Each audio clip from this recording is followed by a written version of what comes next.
I greatly appreciate the enthusiasm. I greatly appreciate you sort of in the moment turning this on and having this conversation, which we didn't plan. And I also greatly appreciate the ability for two originators to speak their madness to somebody else who may not quite get the madness, but appreciate the process of madness. Yeah. And I think when anyone is really into an idea, now you got to listen for 10 minutes. That's another. I'm not talking. I'm with you. I loved listening. Isn't that what we all want? We all want a room of people to just listen for once. Our main thing. Like whatever we've been working on, because most people don't really understand, because it takes a little bit of time to digest new ideas and to go through the background and to really understand really what you're saying. Because generally with an originator, you're saying something very different. You're saying something that you have to jump into something new. And now listening to you as an originator, I'm attempting to integrate the information, the knowledge, data, whatever you're saying, to kind of go, well, who are you in relationship to me? Like, what did you come up with? Because I came up with this, and I know you got something good, but there's got to be a connection point. There's got to be a place where we can understand one another. And when you say 24 and you say the day, for me, that's an immediate connected into that time translator where I've got these 9 time cycles and you've got one of them. And so I'm looking at these time cycles, and a big part of me is open to the universe of mystery of saying, I don't have a freaking clue what the next pieces are apart, but it may come through me, through somebody else. You're always looking to go, what is there? And you want to have those conversations to integrate and connect, but a lot of people don't seem to be that interested in this kind of stuff. They're like somewhere else. But originators, we're a little bit odd. We're strange. We're not quite, it's not so easy to share the idea because both have an idea we really want to put forward, and both of us have to sort of, okay, I got to get to beginner's mind here and just see what he's saying or she's saying or whatever. And what I hear with you in the 24 hours, it's like, to me, you've got this missing wheel, and whatever you have can be put in to this 24, because it's meant to be a 24-hour day in time, but it could be 24 anything. I'm not quite sure if you're equating 24 with 24 hours or just 24 steps or 24 pieces to the game board, or if there's a direct correlation to 24 hours in a day. I don't know that yet. Don't answer. I'll start to come up with a few questions first. Okay. Also, there's the connection with timelessness and the relationship between timelessness and the present moment, and the difference between the two, and then the connection into how you spend your day, because Groundhog Day is a movie that to me is one of the most spiritually advanced movies I've ever seen, because it's coming down to the crux of the matter for human beings. I mean, we are repeating the same day, and we may change a few pieces and parts, but our habits really determine a lot about who we are and what we are and why we do things and the problems we're in right now. And so if you come up with some methodology to shift that habit, to shift that framing, to shift really how people participate in time, it's a huge breakthrough, I think. And I think if you're basing your work on Buckminster Fuller, who's a utter genius, and I mean, again, if he was here live now, our whole world may be different, because everyone may be paying attention to him, because he was saying things which most people should have been listening to back then, basically that we have to rebuild a whole new system. We have to change the entire system. We can't continue with where we come from, because it's killing ourselves as a species. So we need to go in a new direction. But how do you do this? To me, it's all the originators and people who are going, we have to change this. How are we going to do it? Well, I'm working on this part, and you're working on that part. And for 30, 40 years, as all these people across the planet have been working on things that nobody really knows about. Like, my guess is maybe not a lot of people know about you, and I certainly know not a lot of people know about me. But I know that I'm sitting on something that if it ever came into the world, holy cow, it would change things. And that's independent if connected to you and you and you and you and you. And I tell you, I just came across another person who looks just like you. So the cloning is working well. He's got the glasses. He's in Ireland. His name's Graham, and he's got the present moment now. He's got the game of now. And so now is coming in the daily cycles come in. My guess is there might be 9 or 12, 13 or 20, who knows of us, but 20 in the Mayan calendar is 4 tetrahedrons coming together. And Buckminster Fuller was really into tetrahedrons, and I'm really into tetrahedrons. And I hope that your game has a lot of tetrahedrons, because that shape is the fundamental building block of reality. And we think in squares and cubes and the XYZ axis. And what Buckminster Fuller said in the beginning of the Synergetics book was, the reason we're not sustainable is because we are in XYZ axis world, mathematically and conceptually, when we're in the reality is a tetrahedral world that is kind of like convergent and divergent and very different in the mathematics. So I think that when you build your work on the shoulders of masters, you start at a good place. And so I'm very curious to see what your game board is, how it looks like, and how pieces come to, anyway, just like the further elements of what you brought up in your introduction. I'm very curious to see what they are.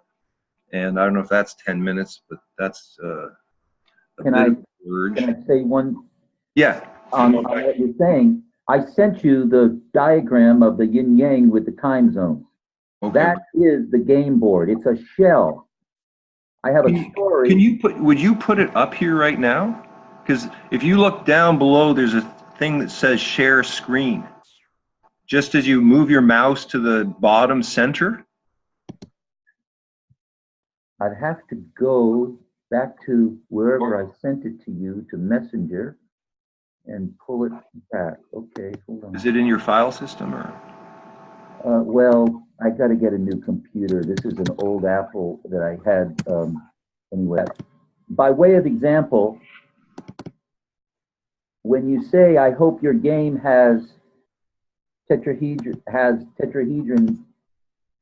in it," by way of example, your work with the subject on the game board brings tetrahedrons onto the game. My design is a shell for content. I'm a writer. I've made a story about the process that takes the space between fact and fiction. I play a character named George Mercurius, and it's a story I have that brings you to the threshold of this game board, and then so the game is incorporated in the narrative, in the story, and then the reader meets people like yourself, everything you've just said. So you're bringing the subject of tetrahedron into the game that's why you got me? I got it. I'm just doing the basic, simple, grounding the reality of now in empirical evidence that gives us the authority to do this. I got you. And then creating a team like yourself. And the idea is we're creating a first edition.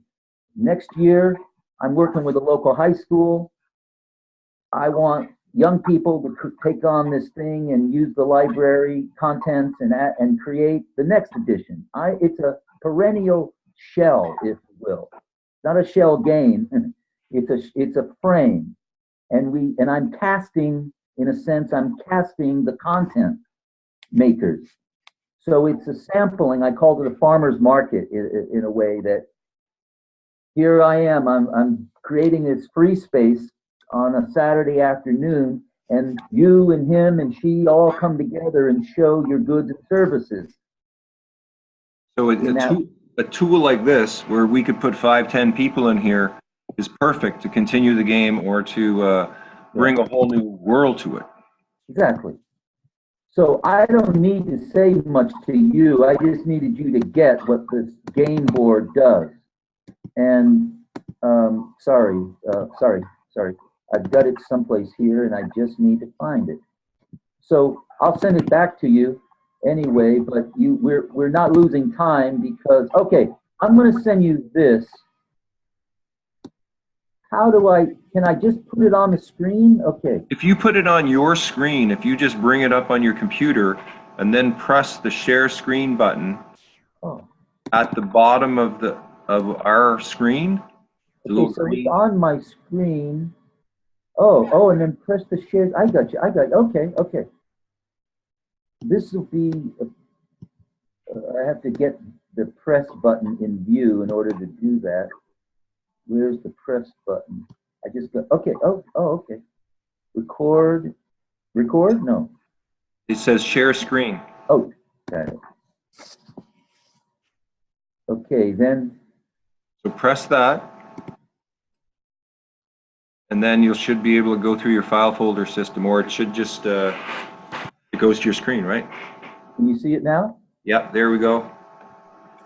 There we go. Okay, this is a collage of many things. This is me in character at the Massachusetts Museum of Contemporary Art in Massachusetts. This below is this clock face that's kind of, what do you call that? Convex. Right. So you see there's 24 time zones, and the yin yang, that's the shape of 365 days, 0.25 days. And I just collaged it here. So this works for the moment, right? Yeah. Okay. Excuse me. And it's got 6 levels? Well, you could go that direction. I went that direction for a while, but then I thought we'll just use the outer rim and do 24 moves as a full circle. Okay. The green spot in the center is this imaginary round table that we are, or the Emerald City. The object is this is a rite of passage game, and so we can talk about that more, but if you have better ideas about how to fill all these levels, that's another fascinating idea. I don't have that may be above my pay grade, but if it needs to go in that direction, I'm bringing it to the table, so to speak, for it to be developed. As I see it, it works with 24 moves that can be random with one of those kind of automatic, not like dice, where it's something on virtual that you press it and it stops you at a place. Right. You know what I'm talking? Right. There's a way to roll a dice in a sense, and you end up doing random moves all the way until you get around the board. If there's, as I said, I don't want to repeat myself, but if you see a way to create levels that makes it more accessible and more fun, I'm all for it. Right. Well, but anyway, I would say I definitely do, but it's still early in getting to know one another before we. Yeah, no problem. That's for you to munch on and share with me if you want. Right. This all came from an art installation I did in Japan in 2002 called Free Space. And this drawing was a drawing of my actual installation. And each one of these numbers is a different artist. And I collaborate with artists. They use that little box in the middle is my character's portable idea box. It's a curiosity cabinet that George Mercurius carries with him, and I engage people. And it's a kind of portable library box.